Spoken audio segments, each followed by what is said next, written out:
मुंबई के मानखुर्द इलाके के एक केमिकल गोदाम में भीषण आग लग गई। मौके पर मौजूद दमकल विभाग 18 गाड़ियां उसकी अभी तक आग को काबू में नहीं कर पाई है। आग से गोदाम में रखे सिलेंडर और केमिकल के ड्रम में धमाके भी हुए। इस हादसे में 2 लोग घायल हो गए, जिन्हें अस्पताल में भर्ती कराया गया है। केमिकल गोदाम में लगी आग की वजह फिलहाल साफ नहीं हो पाई है। आग लगने की वजह से घाटकों पर मानखुर्द लिंक रोड पर आवाजाही रोक दी गई। बीजेपी ने पंजाब और गोवा चुनाव के लिए उम्मीदवारों की पहली लिस्ट जारी कर दी है। पहली लिस्ट में पंजाब के लिए 17 और गोवा के लिए 29 नामों का ऐलान किया गया। पंजाब में 5 मौजूदा विधायकों को टिकट दिया गया है, जबकि गोवा में 18 मौजूदा विधायकों को टिकट दिया गया। बीजेपी ने अमृतसर लोकसभा उपचुनाव के लिए भी उम्मीदवारों का ऐलान कर दिया है। कैप्टन अमरिंदर सिंह के इस्तीफे से खाली इस सीट पर राजेंद्र मोहन जीना पार्टी के उम्मीदवार होंगे। पंजाब के मुख्यमंत्री प्रकाश सिंह बादल ने लंबी सीट से नामांकन किया तो अकाली नेता और उप मुख्यमंत्री सुखबीर सिंह बादल ने जलालाबाद विधानसभा सीट से पर्चा भर दिया। तो उधर पंजाब कैबिनेट में मंत्री विक्रमजीत सिंह मजीठिया ने अमृतसर के हल्का मजीठा से नामांकन पत्र दाखिल किया। कैबिनेट मंत्री हरसिमरत कौर बादल ने पंजाब में कांग्रेस और आम आदमी पार्टी के नेताओं और कार्यकर्ताओं को खुली धमकी दी है। हरसिमरत कौर ने कहा है कि अगर अकाली कार्यकर्ताओं को छूट दे दी जाए तो आम आदमी पार्टी नेता घर से बाहर नहीं निकल पाएंगे। हरसिमरत कौर ने मुख्यमंत्री प्रकाश सिंह बादल पर जूता फेंके जाने के बाद यह बयान दिया। पंजाब हरियाणा हाईकोर्ट ने कांग्रेस प्रवक्ता रणदीप सुरजेवाला को सुरक्षा देने के निर्देश दिए हैं। सुरजेवाला को फिलहाल वाई श्रेणी की सुरक्षा दी जाएगी। दरअसल कुछ दिन पहले सुरजेवाला ने कोर्ट में अपनी जान को खतरा बताते हुए सुरक्षा की मांग की थी, जिस पर सुनवाई करते हुए ये आदेश दिए गए हैं। गुरुवार को नवजोत सिंह सिद्धू कांग्रेस उपाध्यक्ष राहुल गांधी से मिले। हालांकि अभी भी यह साफ नहीं हो पाया है कि वो कांग्रेस में कब शामिल होंगे। सूत्रों के मुताबिक सिद्धू टोने टोटकों में उलझे हुए हैं और कांग्रेस में शामिल होने के लिए शुभ मुहूर्त का इंतजार कर रहे हैं। गुरुवार को केजरीवाल ने कैप्टन अमरिंदर सिंह के गढ़ पटियाला में 2 रैलियां की, लेकिन केजरीवाल की दोनों सभाओं में ज्यादा भीड़ दिखाई नहीं दी और ज्यादातर कुर्सियां खाली रही। इस दौरान अरविंद केजरीवाल मीडिया से भी बचते हुए नजर आए। कांग्रेस ने भी गोवा विधानसभा चुनाव के लिए 27 उम्मीदवारों की पहली लिस्ट तो पंजाब चुनावों के लिए 23 उम्मीदवारों की दूसरी लिस्ट जारी कर दी। गोवा के पूर्व मुख्यमंत्री और कांग्रेस नेता दिगंबर कामत ने मारगांव से पर्चा भरा।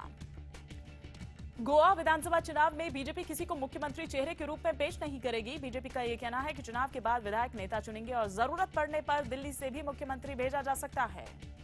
केजरीवाल ने तंज कसते हुए ट्वीट किया कि आम आदमी पार्टी के मुख्यमंत्री उम्मीदवार एल्विस गोम्स से बीजेपी डरी हुई है और इसी वजह से बीजेपी गोवा में मुख्यमंत्री के नाम के ऐलान से बच रही है। गुरुवार को बीजेपी अध्यक्ष अमित शाह के घर पर हुई बैठक में यूपी विधानसभा चुनाव के लिए उम्मीदवारों के नाम पर चर्चा हुई। 15 और 17 जनवरी को होने वाली बीजेपी चुनाव समिति की बैठक में उम्मीदवारों के नाम पर अंतिम मोहर लग सकती है।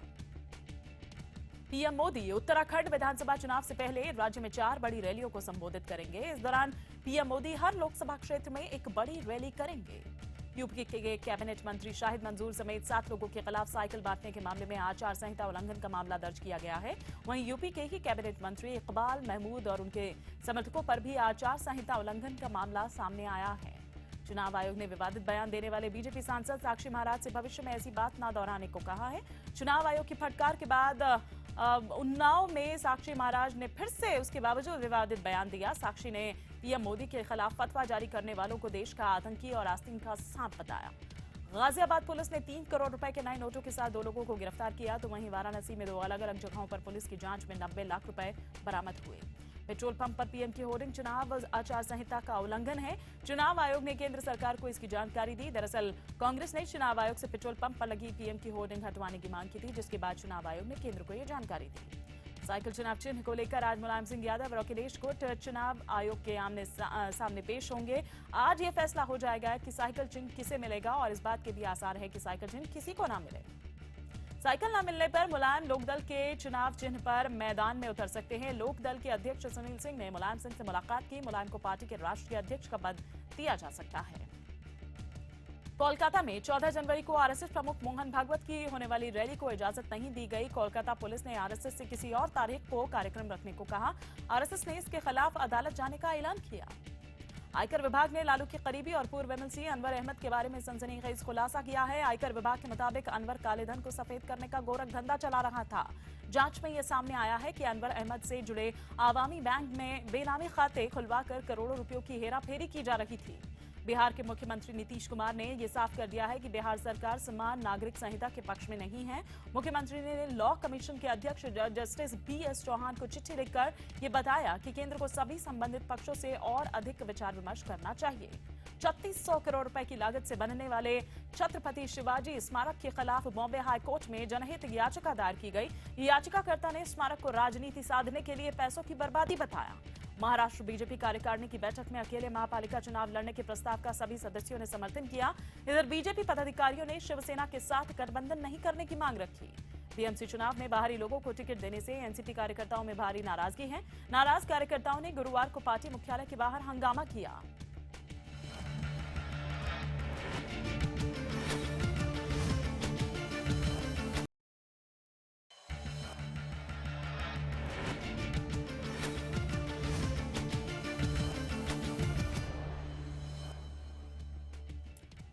केंद्रीय मंत्री रामविलास पासवान की तबीयत बिगड़ने के बाद उन्हें पटना के एक निजी हॉस्पिटल में भर्ती कराया गया। इधर पासवान को सांस लेने में तकलीफ होने के बाद अस्पताल में भर्ती कराया गया। अस्पताल में रामविलास पासवान से मिलने लालू यादव और उनके बेटे तेजस्वी यादव भी पहुंचे। हालत में सुधार न होने पर आज पासवान को दिल्ली भी लाया जा सकता है। वेतन की मांग को लेकर पूर्वी दिल्ली के सफाई कर्मचारियों की हड़ताल 9वें दिन भी जारी है। शहर में फैले कूड़े को लेकर एनजीटी ने पूर्वी एमसीडी और दिल्ली सरकार को कड़ी फटकार लगाते हुए आज लिखित जवाब मांगा है। इसके साथ ही शहरी विकास और पर्यावरण मंत्रालय से पूछा गया है कि समस्या के समाधान के लिए क्या कदम उठाए जा रहे हैं। एनजीटी ने दिल्ली सरकार से एमसीडी को मिलने वाले बजट की जानकारी मांगी और ये भी पूछा कि कर्मचारियों को अभी तक वेतन क्यों नहीं दिया गया। उधर हड़ताल के लिए दिल्ली के स्वास्थ्य मंत्री सत्येंद्र जैन ने एमसीडी पर गड़बड़ी का आरोप लगाते हुए बीजेपी पर निशाना साधा। दिल्ली में नर्सरी एडमिशन मामले में दिल्ली हाईकोर्ट ने केजरीवाल सरकार को फटकार लगाते हुए पूछा कि एडमिशन शुरू होने से पहले ही सरकार क्यों जागती है। कोर्ट ने यह भी पूछा कि दिल्ली सरकार आखिर साल भर नर्सरी एडमिशन को लेकर गाइडलाइंस क्यों नहीं बनाती। कड़ाके की ठंड को देखते हुए दिल्ली में सभी सरकारी और अर्ध सरकारी स्कूलों में शीतकालीन अवकाश 19 जनवरी तक बढ़ा दिया गया है। उधर नोएडा और ग्रेटर नोएडा के स्कूलों में भी 15 जनवरी तक छुट्टी कर दी गई है। समाजवादी नेता अबू आजमी ने एक बार फिर महिलाओं पर विवादित बयान दिया है। उन्होंने कहा कि लिव इन में रहने वाली महिलाएं अपने पार्टनर पर रेप का आरोप नहीं लगा सकती। सुप्रीम कोर्ट ने उस याचिका पर सुनवाई से इनकार कर दिया जिसमें शनिवार तक जलीकट्टू पर फैसला सुनाने की अपील की गई थी। कोर्ट ने बताया कि आदेश का ड्राफ्ट तैयार है लेकिन शनिवार से पहले फैसला सुनना संभव ही नहीं। डीएमके ने सुप्रीम कोर्ट के आदेश को निराशाजनक बताते हुए शुक्रवार को राज्य भर में इसके खिलाफ प्रदर्शन का ऐलान किया है। उधर प्रतिबंध के बावजूद तमिलनाडु के कुरिलकोर में जल्लीकट्टू का आयोजन कर रहे नाम तमिलार पार्टी के कार्यकर्ताओं को हिरासत में लिया गया। सुप्रीम कोर्ट ने सहारा समूह की उस अर्जी को खारिज कर दिया जिसमें सेबी को 600 करोड़ रुपए चुकाने के लिए और वक्त देने की मांग की गई थी। याचिका को खारिज करते हुए कोर्ट ने चेतावनी दी कि अगर सहारा ग्रुप तय समय पर पैसा जमा नहीं करता है तो सुब्रत रॉय को जेल जाना पड़ सकता है। कोर्ट के इस फैसले के बाद सहारा समूह को 6 फरवरी से पहले पैसा जमा कराने होंगे। गुड़गांव के सेक्टर 70 में बन रहे यूनिटेक विस्टा के ग्राहकों को सुप्रीम कोर्ट से थोड़ी राहत मिली है। अदालत ने यूनिटेक बिल्डर को आदेश दिया है कि वो 39 ग्राहकों के उनके पूरे पैसे वापस लौटाए। अदालत के आदेश के बाद यूनिटेक को 17 करोड़ रुपए निवेशकों को ये पैसे लौटाने होंगे। रक्षा राज्य मंत्री सुभाष भामरे ने भरोसा दिया है कि गलती से सीमा पार करने वाले जवान चंदू चौहान को पाकिस्तान जांच पूरी होने के बाद जल्द रिहा कर देगा।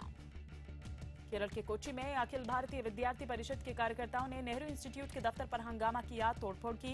एबीवीपी कार्यकर्ता कॉलेज हॉस्टल में एक छात्र की खुदकुशी से नाराज थे और विरोध में हंगामा करने लगे। हरियाणा के सिरसा में इंडियन नेशनल लोक दल नेता प्रदीप गोदारा के फार्म पर हुई गोलीबारी में 2 लोगों की मौत हो गई। उत्तर प्रदेश के मिर्जापुर में मकर संक्रांति के मौके पर बाजार में पीएम मोदी पतंग की धूम है। मध्य प्रदेश सरकार ने कटनी में हुए 500 करोड़ के हवाला घोटाले की जांच ईडी को सौंपने का फैसला किया है। कांग्रेस के आरोप और जिले के एसएसपी के तबादले से मचे बवाल के बाद सरकार ने यह फैसला लिया। पेट्रोलियम मंत्री धर्मेंद्र प्रधान ने यह साफ कर दिया है कि कार्ड से तेल भरवाने पर जो भी सुविधा शुल्क लगेगा वो तेल कंपनियां और बैंक ही उसका बोझ उठाएंगे, उपभोक्ताओं पर उसको नहीं थोपा जाएगा। एयर इंडिया अपनी हर घरेलू उड़ान में महिलाओं के लिए 6 सीट रिजर्व करने का फैसला उसने लिया है। 18 जनवरी से हर घरेलू उड़ान में महिलाओं के लिए 6 सीट रिजर्व रखी जाएंगी। दिल्ली के शाहदरा में पेट्रोलिंग के दौरान पुलिस को एक संदिग्ध बैग से 12 लाख रुपए मिले हैं। पुलिस की नजर में बैग तब आया जब उसने एक बच्चे को देखा, वो उसे उठाने जा रहा था। हालांकि ये बैग किसका है, इसकी जानकारी अभी तक नहीं मिल पाई। दिल्ली विकास प्राधिकरण पर एक दिव्यांग अधिकारी ने आरोप लगाया है कि नियुक्ति के 48 घंटे बाद उसे पद से हटा दिया गया।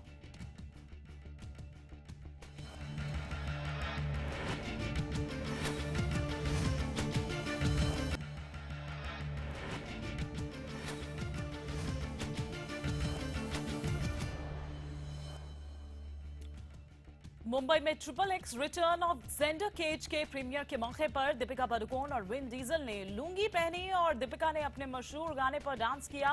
Triple X return of Xander Cage में दीपिका विन डीजल के साथ काम कर रही हैं। शाहरुख खान की फिल्म रईस का नया गाना उड़ी उड़ी जाए जारी कर दिया गया है। सुखविंदर सिंह, भूमि त्रिवेदी की आवाज में सजे इस गाने में शाहरुख और माहिरा खान गरबा करते हुए नजर आते हैं।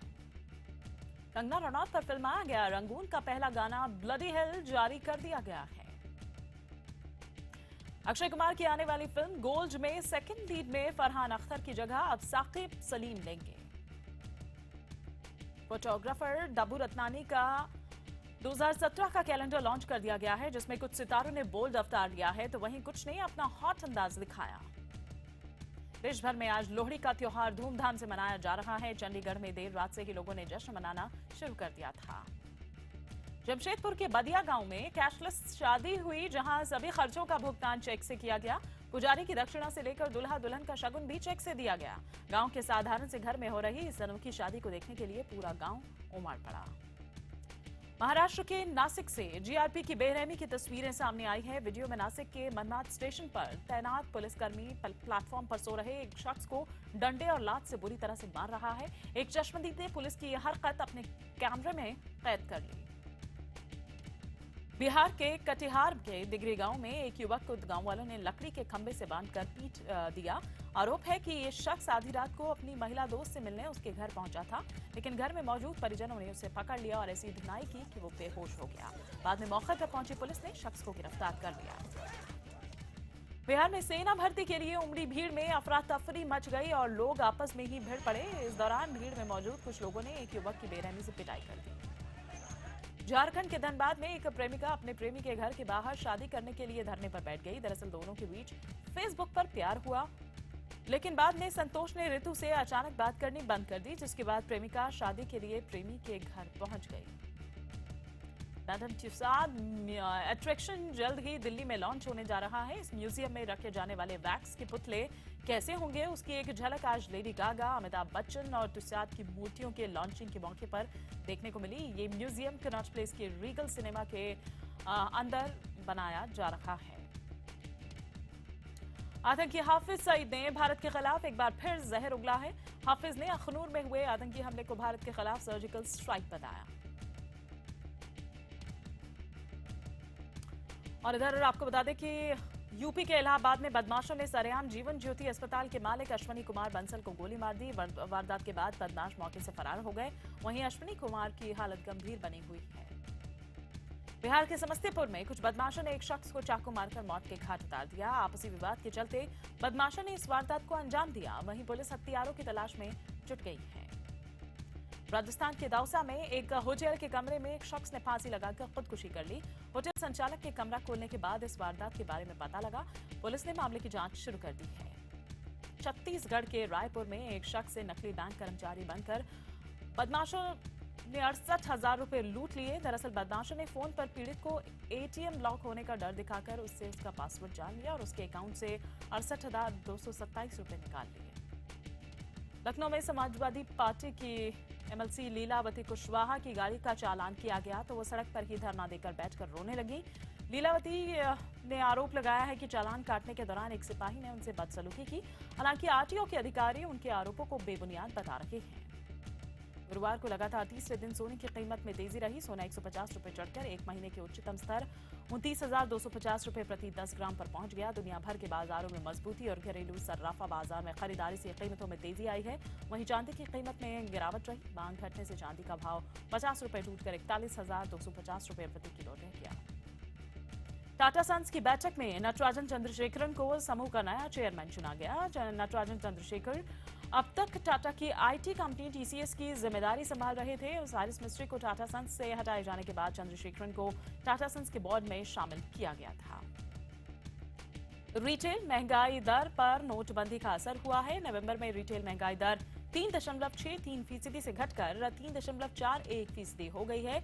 वहीं नोटबंदी के बावजूद नवंबर में इंडस्ट्री ने रफ्तार पकड़ी। औद्योगिक उत्पादन दर पिछले साल के इसी महीने के मुकाबले 3.41 से बढ़कर 5.7 रही। अमेरिका के नए राष्ट्रपति डोनाल्ड ट्रंप की तरफ से दवा कंपनियों पर सख्ती के संकेत दिए जाने से दवा कंपनियों के शेयर में भारी गिरावट दर्ज की गई।